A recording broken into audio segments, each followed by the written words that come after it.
energy is released around us every minute of every day. We can measure that energy output in many different ways. For instance, one way is by measuring the amount of work that is completed in a period of time, by horsepower, pounds of thrust, tons of explosives.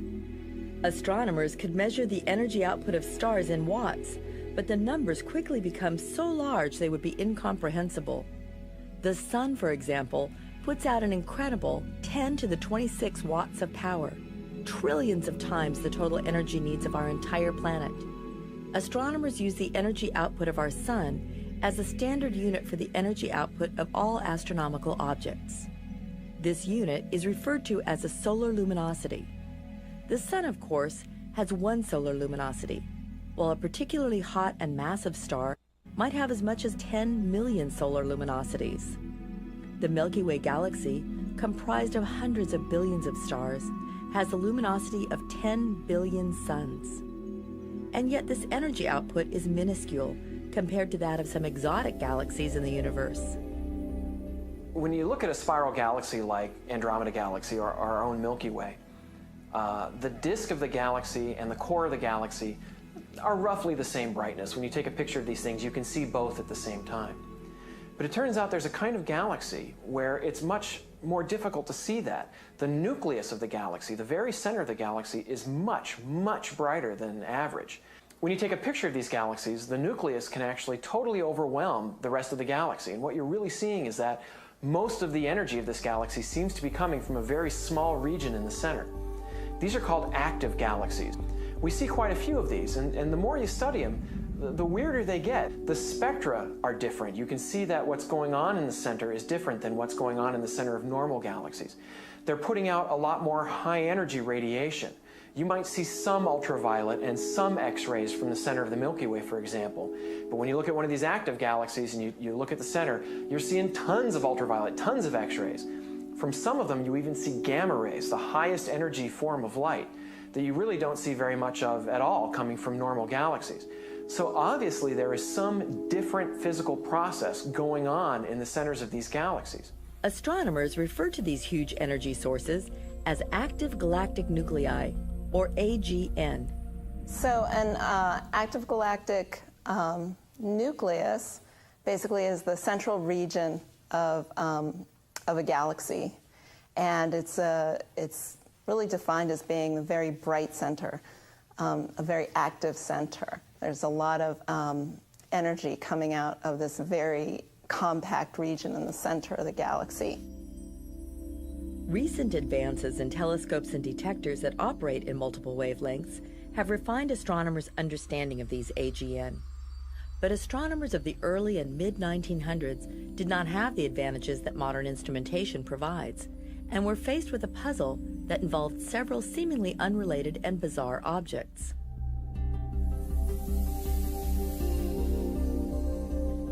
In the early 40s, Carl Seifert, working at Mount Wilson Observatory, discovered that some galaxies had very bright centers, and that these centers showed interesting spectral signatures. They showed very strong emission lines, and sometimes very broad emission lines, which aren't seen in other galaxies. A spectrum from a normal galaxy will be a composite of the spectra of all of the stars within it. That is, a continuous spectrum with dark absorption lines. Seifert galaxies display these normal absorption lines, but also show broad emission lines coming from the galaxy's cores. Emission lines in a spectrum indicate the presence of hot, low-density gas. The fact that the lines are broad indicates the gas is in rapid rotation. Gas that is moving toward us during the course of this rotation emits lines that we see as blue-shifted, while the gas that is moving away from us gives rise to red-shifted lines. This red and blue shifting of the gas blurs the spectral lines together, broadening them. From atoms that we know, okay, very specific wavelengths, we can say, that wavelength there, that belongs to hydrogen. Or, that wavelength there, that belongs to oxygen. Oh, but wait a minute, it's really Doppler shifted, so it's moving really fast. We also can see how broad, how fast the motion is from the broadness of the lines. The Doppler shifting, both blue and red, on one line tells us that we've got material moving around. Seifert's observations showed that the ionized gas in the nuclei of these galaxies was moving at speeds 30 times greater than those observed in normal galaxies. Astronomers divided these odd galaxies into two types. Type 1 Seifert galaxy spectra had narrow emission line features on top of very broad emission lines. Type 2 Seifert galaxy spectra just showed the narrow lines. Clearly, both types of Seifert galaxies had a big energy source in their cores to be able to excite the gas. But what this source would be was a mystery. Then, more pieces of the puzzle were found.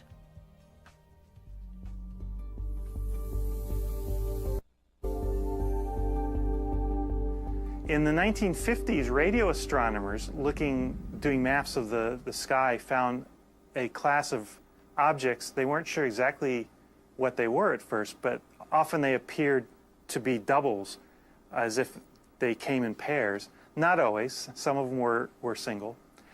And in the 50s, they found that those were associated with galaxies as well, but they didn't really know how they related to Seifert's galaxies, so that they were basically just called radio galaxies. A radio galaxy is a galaxy that not only emits visible light like that you see with your eyes, but it also emits radio waves. At low-energy radio wavelengths, radio galaxies look very different than how they appear in visible light. What astronomers see in these different wavelengths helps them understand not only the physical processes in these galaxies, but also what's going on in different regions of these galaxies. At the longest wavelengths, the lowest energies, radio waves, they typically don't see what we normally think of in galaxy pictures.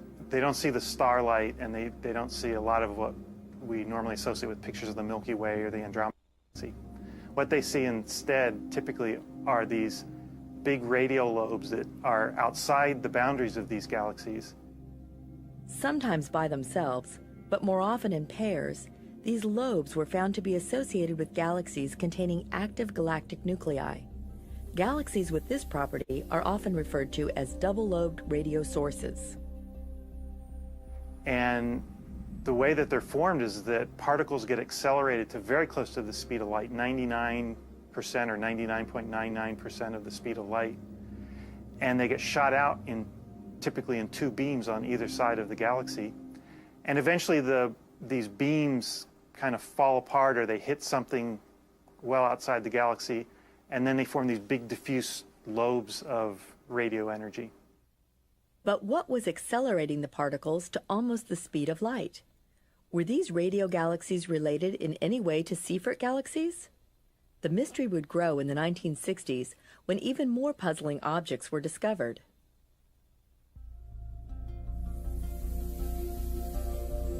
In 1960, two astronomers discovered a strong radio source in the constellation of Virgo.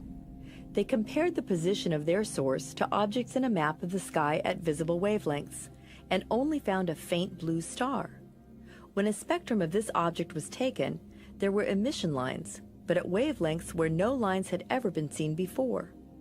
The object didn't appear to be either a star or a normal galaxy.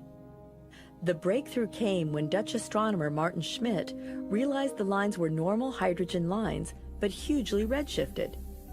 Soon, more objects like this were found, and astronomers dubbed them quasars, for quasi-stellar radio sources. Quasars were noticed as objects that appeared to be stars, but their light spectra showed enormous redshifts, so we knew they were not within our own galaxy. These redshifts indicated that quasars were tremendously far away, which, coupled with their apparent brightness, meant that they were incredibly luminous, far more powerful than a normal galaxy.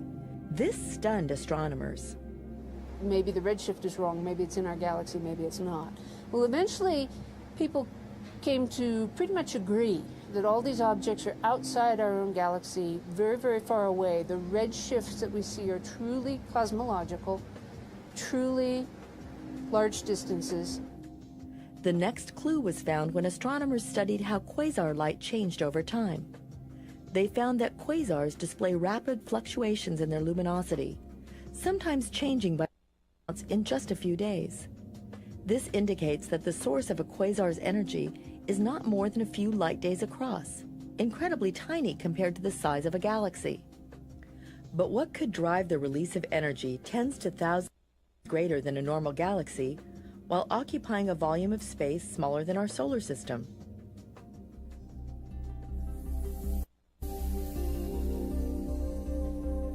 Astronomers found that the only object capable of generating that much energy is a black hole. It is possible for black holes to generate light, and lots of it. But that light doesn't come from the black hole itself, it comes from the material falling into it. But the sheer amount of energy emitted from quasars implies that the black holes powering them must be incredibly big, incredibly massive, billions of times the sun's mass. That somehow when a galaxy formed, material was accumulated in great amounts, high densities, in the centers of galaxies, and the material was gravitationally bound, kept accreting until you wind up having so much gravity in one place that the gravity actually overcomes the ability of light to escape. Then you get a black hole. Well, there's no really upper limit to how much material you can keep accreting in there. So what we're talking about is something that is maybe hundreds of thousands to 1 million or more times the mass of the sun, all located at the very center of a galaxy and taking up space that is of the order of solar systems in size. Black hole itself doesn't actually produce that much energy, but it's the gravitational pull of the black hole that is converted into energy that we can see. And how it does this is that the gas and dust surrounding the black hole coming down, caught in that gravitational field, orbiting and gradually spiraling in toward where that supermassive black hole is. The material is just atoms, and these atoms start colliding and crashing into each other because they're being put down into, they're funneling down into this high density region. And atoms are just whacking each other every place, and as they whack each other, they knock their electrons off, they strip their electrons off. Occasionally an electron will find another atom and recombine with it, and it lets off electromagnetic radiation. And that's what's shining. It's actually the environment of the supermassive black hole. Now, there are several parts to the environment. The very inner part, what's you'll usually hear referred to as the accretion disk, that's the material that's directly falling into the black hole. And that's very deep in the gravity and has a lot of interesting general relativistic effects. But one thing that it does apparently is it, in some cases, shoots out from its poles highly energetic particles. These are what emit the gamma ray radiation, they emit the radio radiation, and some of the X-ray radiation from these jets. And they're those jets of particles provide the big giant radio lobes seen in a lot of quasars. The optical light comes from farther out in what might be kind of a thicker disk that's feeding the accretion disk, but is, in a sense, kind of more normal physics. There's not a lot of general relativity going on out in those sections. And it's lower energy because it's not as deep into the gravity of the black hole. Even further out are probably regions that produce the infrared where there's a lot of dust. These can be out into what we would consider the inner portions of the galaxy disk itself. They have a lot of dust because it hasn't been destroyed by the harsher environments inside and closer to the supermassive black hole. So each different type of active galaxy is thought to be powered by a supermassive yet extremely compact black hole. But why then do they all appear to look so different from one another? Astronomers were pretty baffled. They were totally bewildered by just the gross number of active galaxies and how all different they were. And what happens is that in most sciences, the key to understanding different phenomena is to simply observe as many different kinds as you can. You catalog them. You just observe one after the other and look for the characteristics that are similar. The same way a zoologist might look at different types of animals. You know, what does an elephant and a house cat have in common? Well, not much, but when you look at them, you think, well, they both have 4 legs, they're both furry animals, they both have 4 chambered hearts, all of these types of things. You start to get a feel for what a mammal is. You have a unified family of animals that you can classify them in and figure out more about them, these similar characteristics. Well, the same thing happens in astronomy as well. We observe these objects, we observe these active galaxies, and 2 of them may look totally different. But somebody's going to get the right perspective, and in this case, literally the right perspective. All active galaxies are powered by supermassive black holes. They're huge luminosity coming from the accretion disks surrounding the black holes. But the differences seen by astronomers from galaxy to galaxy were due to our viewing angle of those disks. We don't always see exactly the same viewpoint when we're looking down at the active galactic nuclei. If you can think about it, if you just sort of took a bunch of CDs and threw them up in the air, some of them you'd probably see edge on, and some of them you'd see at an angle like this, and some of them you'd see pretty much face on. Well, the same is true for galaxies. Imagine they're pretty randomly distributed in the universe. And what we didn't realize for a long time is that what we were really looking at was just the same thing at different angles. And so we have Seyfert galaxies. And the way we defined these Seyfert galaxies was by what they looked like in terms of how the radiation was distributed. And what we realized later on is that all these Seyferts are really the same physical mechanism. We're just looking at this gas disk at different angles. This was the missing piece of the puzzle astronomers had been seeking: viewpoint. When this was taken into account, the different galaxies looked different because of our viewing angle on their central accretion disks. This became known as the unified model. It allowed astronomers to understand the different spectra, both optical and radio, observed from various active galaxies, and the physical processes behind them. Imagine if you're looking at it straight on like this, it's really hard. You don't see all that matter and radiation that's emitted along the axes very easily because there's this gas and dust blocking your view. Whereas if you're at an angle, you might be able to see a little bit of it coming towards you because you get a little bit less blockage this direction, but you don't see anything behind it. If you're face on, you've got everything coming at you. And so the different Seyferts are really just the same thing where you're looking through different amounts of this disk gas. We've discussed an accretion disk in the plane of the supermassive black hole. But in the inner parts of that accretion disk, what happens is that something forces particles and energy out the 2 poles, and this is called the double exhaust model. There's 2 oppositely directed jets of material. This material forms the radio jets and eventually the double-lobed radio source when the radio jets decay. It's also where a lot of the high-energy radiation comes from, the gamma rays and the X-rays. Understanding what drives active galaxies and the angles of observation clarified for astronomers why they sometimes detected only 1 jet in some radio galaxies and 2 in others. Now, the double exhaust model, because the particles that form the jets are highly relativistic, going very close to the speed of light, there's an interesting general relativistic effect.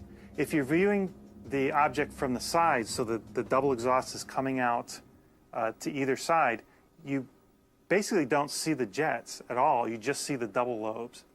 The reason is that the relativistic particles emit their light along the direction of the jet, so they're not emitting light towards you. Now, as you change your point of view towards looking more down the jet, you start to see the jet that is pointed towards you because that's where it is radiating its energy along the direction of motion of the jet. But the one on the opposite side is even fainter than it was before because it's sending its radiation away from you. So you're even less likely to see that. Now, it turns out that a lot of single-sided, single-jet radio galaxies were known in the early days, and one of the challenges was to try to see the counterjet. And they integrated for longer into exposures in the radio, and eventually they started seeing these counterjets. The unified model was pretty successful at identifying the different kinds of active galaxies, but it was also supported by observations of yet another type of AGN, one that produces super high energy gamma rays. The first such object was mistaken for a star. Named BL-LAC, it was similar to a quasar, but when satellites were launched that could detect gamma rays, the highest energy form of light, BL-LAC was found to be pouring them out. Since then, only 40 active galaxies have been found that produce gamma rays, and they are now called blazars. The unified model explains blazars as well. In this model, a blazar is an AGN with an accretion disk seen face on. Our view of the central supermassive black hole is unobstructed by any gas or dust, and we see the raw power of the jets aimed right at us.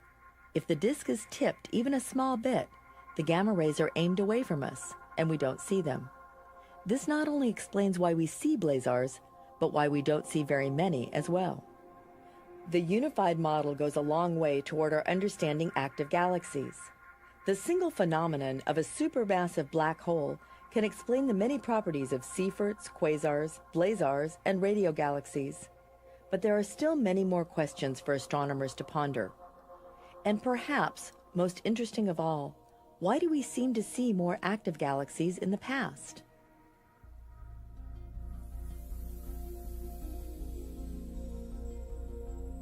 Although some active galaxies are nearby, we see many more at a great distance, indicating there were more AGN in the past when the universe was younger and fewer today. Why should this be? Because we don't tend to see these extremely bright active nuclei today, which it would indicate there's been some sort of evolution. There's been a change in how these things work over time. We're not getting these enormous quantities of luminosity due to the radiation coming out anymore. One possible explanation is that galaxy mergers in the early universe could have triggered the creation or the feeding of the supermassive black holes. We can see them to the earliest regions of cosmic time, and they are good markers for activity in the early universe. In this model where galaxy mergers are the rule, lighting up the black hole is probably indicative of a time when a merger has happened to rearrange the orbits of stars and gas to actually fall into the central black hole, or that it is an accompaniment to the formation of a galaxy's bulge. Once a supermassive black hole is formed, it never goes away. The Milky Way itself has a supermassive black hole at its heart, but it is apparently quiet at the moment, inactive. This is also true for most nearby galaxies. There's no gas trickling into them, and we infer their presence from the extraordinarily rapid orbits of stars right near the center. So there's a huge hidden mass that's making the stars move around. Yet when we look back in cosmic time, when the universe was a third of its present age, that was the era of quasars, and luminous quasars were 1,000 times more common in a volume of space than they are today. But modern instruments and multiple surveys, using both ground and space-based telescopes, are starting to help astronomers understand what happened in the time between the early universe and today. So we know that we're in a very dynamical universe, and hunting down that population of quasars is very interesting. So now there's a superb X-ray satellite that has seen those objects where optical radiation might be hidden from us, but hard X-rays penetrate through opaque clouds of dust and gas to come to us and make the marker that there is an active black hole in there, even if our old optical survey wouldn't have seen it. There are extremely sensitive radio surveys that show us that some quasars may be completely shrouded from our view and maybe even too faint for these X-rays, but they show up in distant radio waves. So combining the results of surveys that show us X-ray, radio, and optical is probably going to be the best way to get the whole census of this population and then understand the era in which galaxies were formed, the quasars lit up, and then they slowly faded away with time. One of the controversial topics in radio galaxy research is the evolution of radio galaxies. And the idea is that radio galaxies came from quasars. So one idea, which is called the orientation hypothesis, is that they're the exact same object. The second idea is that actually radio galaxies are quasars that have dimmed down or have lost some of their energy. This could be due to a diminishing of the available gas and dust for the black hole to feed off of. In reality, I think it's got to be a combination of both. You know, it's known that there are quasars, and so if you look at a quasar like this, or if you look at a quasar like this, it's obviously going to look different. So I think the orientation hypothesis has to play a role, and I think it also makes sense that, yes, these bright quasars aren't going to have an unlimited amount of fuel supply, and they're not going to be bright forever, so they are going to dim down, and I think it's actually, the truth is actually a combination of both. There is an old parable of the blindfolded men and the elephant. One holds the trunk and says it's a snake. Another holds the tail and is convinced it is a rope. And yet another touches a leg and believes it's a tree. They have pieces of the puzzle, but without all the pieces, they are unaware of the elephant standing in front of them. Astronomers see different kinds of active galaxies scattered throughout the sky: quasars, blazars, radio galaxies, and Seyferts. It was only when they put those observations together with a unifying theory that they could see the cosmic elephant, the supermassive black holes that power these active galactic nuclei.